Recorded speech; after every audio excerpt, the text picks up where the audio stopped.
Every minute news break in Nigeria. Things happen so fast it's most times difficult to track and comprehend them.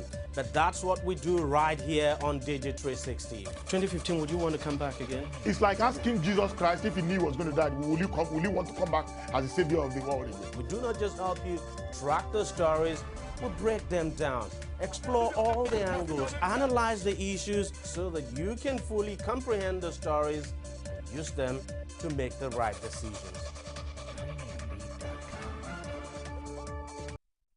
All right, thanks for staying with us. You're still watching Core Digest and Core TV News. On the program today, we've been looking at President Goodluck Jonathan's proposal for another 6 months emergency rule extension in 3 states that is mostly affected by the Boko Haram sect. And there have been a series of reactions from some of the northern governors. We'll be looking at the reactions. I'm still here with Bala Zakka, a public affairs analyst, and Olabode Osenie, a UK-based media consultant and public affairs analyst. Quickly, let's take reactions. Let's look at reactions from one of the Northeast governors. This one says, emergency rule extension is a declaration of war on Adamawa states. And he has also said that Adamawa state should be excluded from the emergency rule. Osumba, would you want to agree with his comment? Not totally.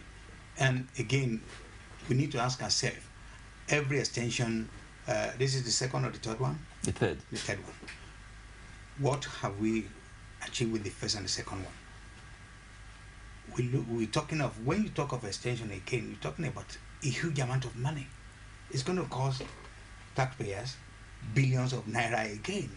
And the first and second one, we are yet to see results. This has not yielded anything.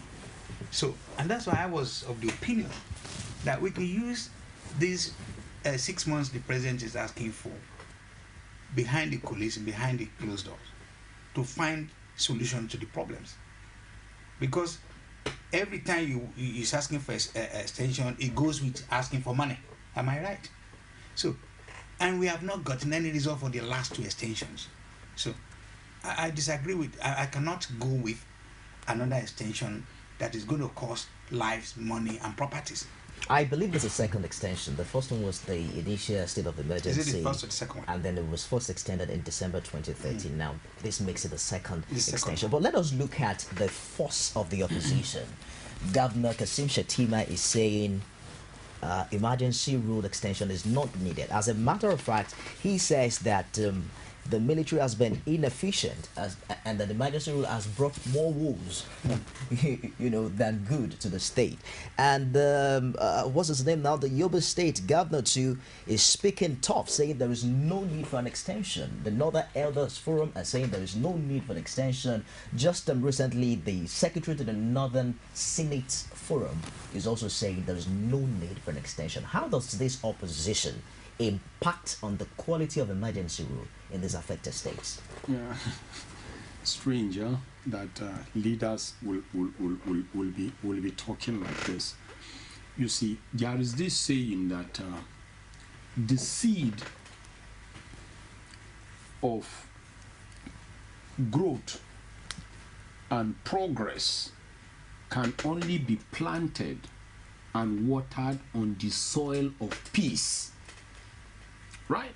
It simply tells you that peace is fundamental to everything, regardless of our economic differences across the strata of this country.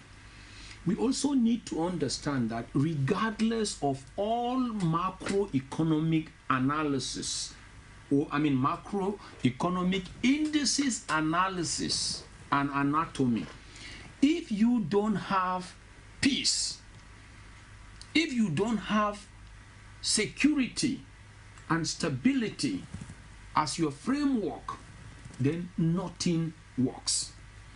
What I'm trying to bring out, from some of these utterances is just to tell you that we are not still thinking in national interest.